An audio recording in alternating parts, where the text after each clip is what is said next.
우리 아이가 좋은 공부 습관을 형성하는데 부모님은 어떤 역할을 할 수 있을까요? 안녕하세요. 반갑습니다. 초등교사 해피 이선생입니다. 오늘은 우리 아이가 좋은 공부 습관을 갖는데 부모님은 어떤 역할을 할 수 있는지에 대한 이야기를 해보겠습니다. 사실 부모님 입장에서 우리 아이가 꾸준하게 공부하는 습관을 갖는다면 그것처럼 든든하고 좋은 일은 없겠죠. 그런데 아이가 알아서 스스로 공부하는 습관을 가질 수 있을까요? 물론 아주 가끔 그런 아이가 있을 수도 있겠죠. 하지만 결코 쉽지 않습니다. 특히 초등학생들의 경우 꾸준하게 공부하는 바른 습관을 가진 아이는 손에 꼽을 정도입니다. 그래서 오늘 이 시간에는 좋은 공부 습관을 위해 부모님은 어떤 역할을 할 수 있는지 함께 생각해 보려고 합니다. 그럼 지금 바로 시작하겠습니다. 출발! 우리 아이가 좋은 공부 습관을 형성하는데 부모님의 역할은 무엇일까요? 크게 4가지를 이야기하겠습니다. 첫째, 흥미 유발입니다. 아이에게 공부가 재미있는 것이라는 사실을 알려주셔야 합니다. 즉, 공부를 할 때 재미있게 접근할 수 있도록 재미의 요소를 가미하는 것입니다. 물론 학교에서 선생님이 그런 역할을 하면 더할 나위 없이 좋겠죠. 하지만 워낙 담임 선생님에 따라 차이가 크기 때문에 부모님이 집에서 아이에게 흥미 유발을 해주는 것입니다. 공부를 하는 데 있어 가장 중요한 건 공부를 하는 당사자인 아이가 스스로 공부해야겠다는 마음을 먹고 실제로 꾸준하게 실천해야 합니다. 그러려면 초등 아이들에게는 공부에 흥미를 느끼도록 해줘야 합니다. 예를 들어 사회, 과학 등의 과목은 아이와 함께 배운 단원의 중요한 키워드를 중심으로 빙고 게임을 하는 것도 좋은 방법입니다. 또는 초등 과학은 각 단원의 마지막 부분에 과학 이야기라는 코너가 있습니다. 해당 단원의 핵심 개념 및 관련된 진로 활동과 첨단 과학 내용으로 구성된 부분입니다. 예를 들어 4학년 1학기 2단원 지층과 화석 부분의 과학 이야기는 공룡을 연구하는 과학자입니다. 3단원 식물의 한 사리의 과학 이야기는 미래의 식량 부족을 해결하려고 씨를 연구하는 과학자이며 4단원 물체의 무게 과학 이야기는 우주선 안의 중력입니다. 아마 학교에서 선생님들도 이 부분을 지도하며 재미있는 영상이나 이야기를 들려주겠지만 집에서도 해당 단원의 내용을 아이의 꿈과 연결시켜서 생각해 보도록 하면 동기 유발에 도움이 될 수 있습니다. 그래서 자꾸 아이에게 무궁무진한 가능성이 있으며 꾸준하게 공부하는 습관을 가져야 앞으로 진로를 선택하는 폭이 넓어진다는 점을 이야기해 주셔야 합니다. 오케이. 우리 아이의 좋은 공부 습관 형성을 위한 부모님의 역할. 둘째는 구체적인 공부 방법을 알려주는 것입니다. 사실 초등 아이들은 제대로 된 공부를 해보지 않았습니다.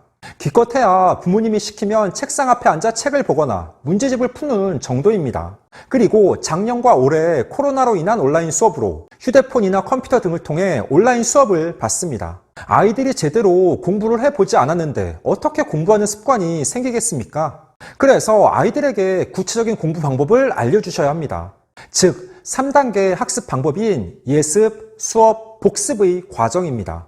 그런데 초등 시기에는 예습보다는 복습에 치중하는 것이 좋습니다. 예습은 국어, 영어 과목에서 효과적이고 수학은 꼭 복습하는 습관을 가져야 합니다. 예습, 수업, 복습의 과정은 아이들이 학교에 다닐 때의 생활 패턴입니다. 그러면 주말이나 방학 때에는 어떻게 하면 좋을까요? 역시 3단계 학습 방법인 계획, 실천, 반성의 생활 루틴입니다. 아이가 아침에 일어나면 본인의 하루 생활 계획을 수립하게 합니다. 예를 들어 8시 기상, 9시까지 씻고 아침 식사, 10시까지 책 읽기, 11시까지 동생과 놀기, 12시까지 영어 공부, 1시까지 점심 식사, 2시까지 휴식, 3시까지 수학 문제집 풀기 등등. 이 계획 안에는 아이들이 쉬는 것과 학원에 가는 것도 포함합니다. 아이가 아침에 일어나서 계획을 세웠으면 본인이 세운 계획에 따라 하루 종일 실천합니다. 그리고 밤에 잠을 자기 전 다시 계획을 보면서 어떤 것을 실천했는지, 무엇을 실천하지 못했는지 반성합니다. 물론 하루아침에 안 됩니다. 초등 아이들이 칼같이 계획대로 움직이면 사람이 아니라 기계죠. 그래도 중요한 건 아이들이 스스로 계획을 세우고 실천하며 반성하는 습관을 가져야 한다는 점입니다. 아마 습관으로 자리 잡기 위해서는 오랜 시간이 걸릴 것입니다. 그리고 아이들이 강력하게 반발할 수도 있습니다. 아니, 다른 애들은 안 하는데 왜 나만 계획을 세우래? 너무 싫어. 하기 싫단 말이야. 하지만 학기 중에는 예습, 수업, 복습, 주말이나 방학 기간에는 계획, 실천, 반성의 생활 습관이 생긴 아이들은 나중에 중학교와 고등학교에 진학해서 아마 커다란 힘을 발휘할 것입니다. 안 돼! 우리 아이의 좋은 공부 습관 형성을 위한 부모님의 역할. 셋째는 부모님의 모범입니다. 진부한 표현이지만 백문 불여 일견이요, 백견 불여 일행이라. 100번 묻는 것보다 한 번 보는 것이 낫고 100번 보는 것보다 한 번 행하는 것이 낫다. 부모님들이 아이에게 아무리 책 좀 읽어라, 너는 커서 뭐가 되려고 매일 스마트폰만 붙잡고 있니? 빨리 들어가서 공부해! 라고 이야기해도 아이들은 시큰둥합니다. 왜요? 부모님들이 매일 스마트폰으로 게임을 하고 유튜브 영상을 보며 TV 드라마를 요일별로 챙겨서 봅니다. 그리고 아이에게 말로만 공부하라고 강요합니다. 그러면 아이 입장에서는 마지못해 공부하는 척 하겠지만 속으로는 반발심만 키우며 집중하지 못할 것입니다. 부모님이 아이에게 공부하라고 말만 하지 말고 먼저 거실 탁자에 앉아서 책을 보셔야 합니다. 또는 부모님께서 사회복지사, 공인중개사 등 자격증 시험에 도전하는 모습도 좋고 외국어 공부를 하셔도 좋습니다. 중요한 건 부모님은 매일 손에서 스마트폰을 놓지 않고 TV만 보는데 아이에게만 강요하면 안 된다는 점입니다. 가장 좋은 방법은 바로 부모님의 솔선수범입니다. 특히 아빠의 역할이 중요합니다. 엄마들은 종종 초삼보다 중요한 학년은 없습니다. 나중에 후회 없는 초등학부모 생활 등 우리 아이의 교육과 관련되는 좋은 책들을 읽는데 아빠들은 통책을 보지 않고 퇴근 후 집에 오면 거실 소파에 누워 세상 편한 자세로 야구를 보거나 뉴스를 봅니다. 부부간의 진솔한 대화를 통해 최소한 아이 앞에서는 그런 모습을 줄이고 가족 구성원이 함께 책 읽는 시간을 만드셔야 됩니다. 부모님이 책을 읽으면 아이는 자연히 옆에 앉아서 함께 독서를 할 것입니다. 너무 어려워요.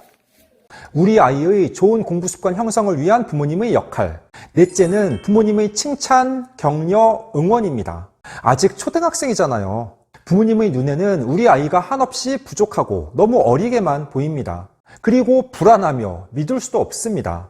하지만 언제까지 부모님이 아이의 일을 대신해 줄 수 없습니다. 그리고 공부는 아이가 스스로 해야 합니다. 그래서 초등 아이들에게는 질책과 꾸지람, 비난, 훈계보다는 칭찬과 격려, 응원과 지지를 해주셔야 합니다. 그래야 아이의 자존감이 높아지고 할 수 있다는 마음으로 스스로 노력해 나갑니다. 그리고 아이가 부모님을 믿고 본인의 고민이나 어려움을 스스럼 없이 털어놓으며 대화를 할 수 있어야 합니다. 그러기 위해서는 부모님이 먼저 항상 따뜻하게 응원해주며 작은 성공에도 크게 칭찬해주고 아이의 노력을 지지해 주셔야 합니다. 특히 초등시기 부모님과 아이의 친밀도와 유대감은 추후 아이의 성장과 발전에 커다란 영향을 끼칩니다. 최소한 하루에 한 번 이상은 아이와 스킨십을 하고 칭찬을 해주시기 바랍니다. 아이들은 부모님의 칭찬을 들으며 조금씩 성장해 나갑니다. 15초 요약! 오늘은 우리 아이가 좋은 공부 습관을 형성하는데 부모님은 어떤 역할을 할 수 있는지에 대해서 이야기해 봤습니다. 크게 4가지입니다. 첫째, 흥미 유발입니다. 둘째, 구체적인 공부 방법을 알려주는 것입니다. 셋째, 부모님의 모범입니다. 넷째, 부모님의 칭찬, 격려, 응원입니다. 항상 우리 아이를 믿고 격려하며 아이가 본인의 인생을 아름답고 계획적으로 꾸려갈 수 있도록 옆에서 항상 따뜻하게 응원해 주시기 바랍니다. 중학교에 진학하면 그때는 이미 늦습니다. 초등시기 아이와 많은 것들을 함께하며 좋은 추억을 쌓고 공부 습관까지 갖도록 도와주시기 바랍니다. 오늘 준비한 내용은 여기까지입니다. 앞으로도 보다 더 유익하고 재미있는 영상을 가지고 꾸준하게 계속 찾아뵙도록 하겠습니다. 이상 초등교사 해피 이선생이었습니다. 안녕.